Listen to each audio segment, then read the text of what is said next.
a Leona who's tanky, and Mordekaiser who's somewhat tanky, but the Ivan which buffs that up even more. TT, they look at FPX's comp which says, okay, we're going to dive at you, look for this first big engage with the Lilia and then that Rakan. Let's see if we can absorb the engage and play around our two long-range backliners. They've been prioritizing Care's Lucian, and Lucian did work out. I mean, the Lucian pick worked out in isolation for them in that first game. That wasn't necessarily the problem, but 1xN, yeah, maybe it's too much to give that. Yukal might be walking into a mid-jungle here. That's a bit dangerous. Yeah, that was bold from Yukal. He's forced to flash away, and he will just be chased down. Yukal just gifts Milky Way 400 gold.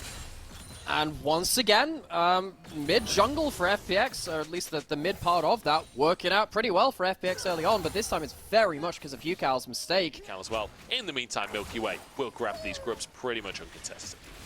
Yeah, one thing which you can see on show there is, of course, press the attack being really strong. Of course, we saw that fleet footwork and absorb life be nerfed a little bit. Life should be okay here, but the fact that Lucian and Tristana can kind of get away with not taking fleet footwork, I think that Tristana maybe should still take it all the same because it's a very powerful rune for her.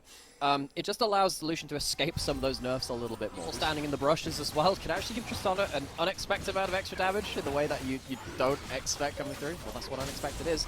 But Beitron, see if he can combo up with that one again, is off of Vision.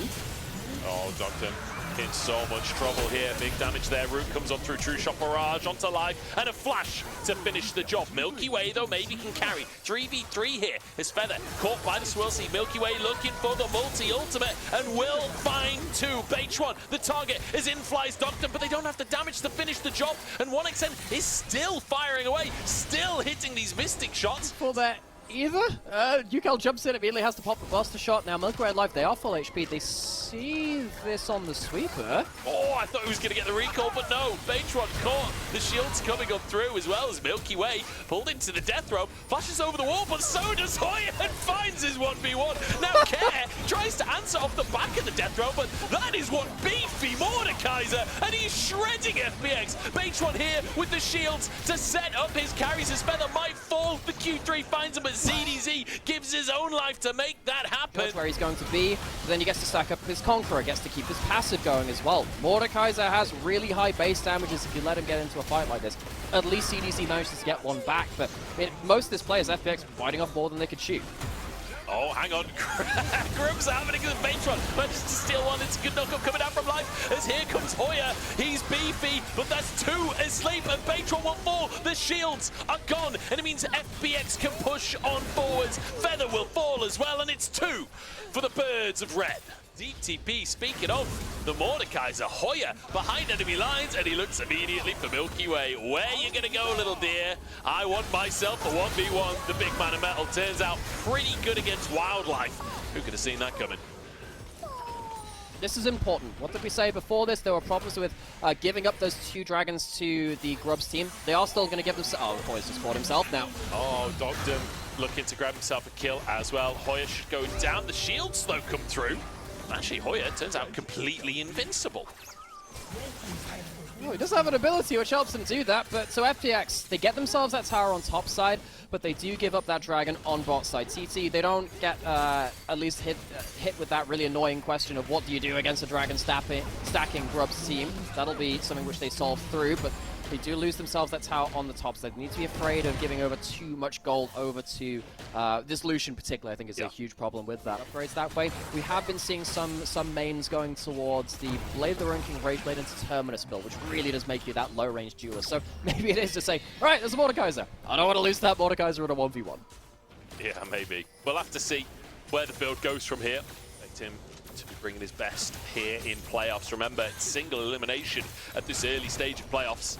And FPX already one game down. They're going to do everything they can to fight back into this series. And so far, with a 2,000 gold lead and a Herald in the mid lane, they're looking like a favorite here in the second game. That's a second tower and a double knockup from life as well. Beautiful bit of play from FPX and an all out from ZDZ. Takes himself to the wrong side of the map and suddenly has to flash over the wall instead. But nobody going down. ZDZ 1 HP is 1xN hunting for the Mystic shot, but Yukal flashed away from the knockup of 1xN. Finishes ZDZ. Now they look for more as Feather finds that Zenith Blade and TT answer the mid lane. And the chase down with resets from Tristana. Yeah, a bit bold from Yukal, but it's still there. And you have the root ballers too. It's really, really nasty. Great flash predict there from Beitron too. Yep, H1 and Feather both immediately dive onto life to find the bonus kill there. Feels like FPX, it's a good call in the mid lane. They do get the 2 towers for it. They lose 2 kills. Honestly, maybe worth it. With the 2 side lane tier 1s going down, having a tier 2 down in the mid lane is a really nice advantage in terms of controlling the map for FPX. I do feel like this game is being accelerated, which with an Ivan double AD carry composition, you're quite happy to go for later game teamfights where you've got more items to work with. They could choose to leave this one go, but I think they're also ready to fight as well, unless UCal does this. Double knock'em comes out from life, but it's a huge play from FPX. Double sleep to follow up as well. Who needs to get rid of the Ivan shields when you just get rid of the Ivan? From 0 to 0, that's UCal hitting the ground once again. Soul to work with. Cares moved up to the top side, but does have that TP available. FPX, are they willing to stick around and try and find a fight here? Feather is going to be the one to face check. Did they really get a second kill in the exact same way as the last mid lane? What? Solo kill. Doctum's been solo killed by 1xN off the screen, and suddenly TT are well in for the Drake. So FPX back off of the Dragon, realize they don't have any ultimates, but they still stick around long enough to die to a random kill to the Ezreal. That's going to give a Dragon over the TT. This should have been the game-changing moment in the last kind of phase of the game. FPX could have pushed in. Still a pretty fresh player, not quite a rookie 1xN, but was last year. It's only his 3rd split.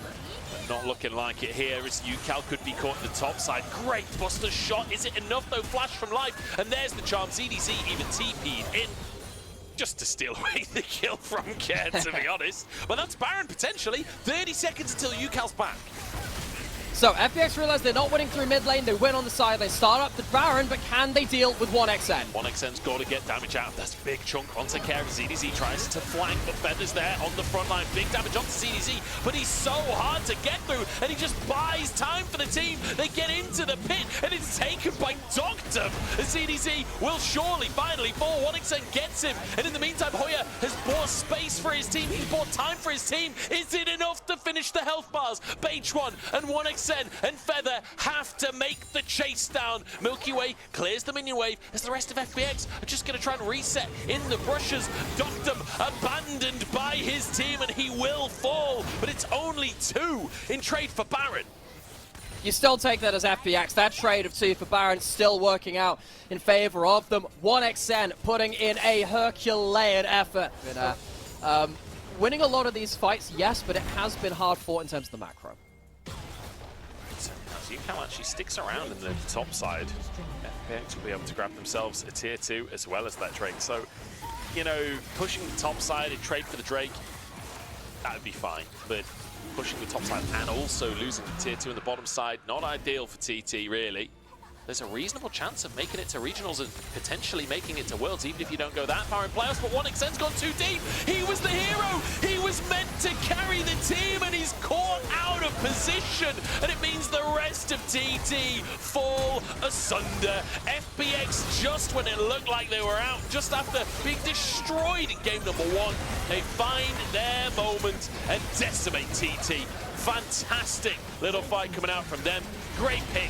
And it's turned into an inhibitor, and it might just turn into the game. Well, FPX won out in the macro. They set up the jaws to be shot onto 1xN in the mid lane. The hero of TT finds himself at an inglorious end. FunPlus Phoenix rise from the ashes after losing game number 1. It's a tired old analogy for the team, but just when you think it's been used to death, it rises from the ashes once more again. These were some of the best highlights from today's 2024 LPL Summer Split matchup. Which moment was your favorite? Let me know in the comment section below. This is OP, and I'll see you tomorrow. Take care.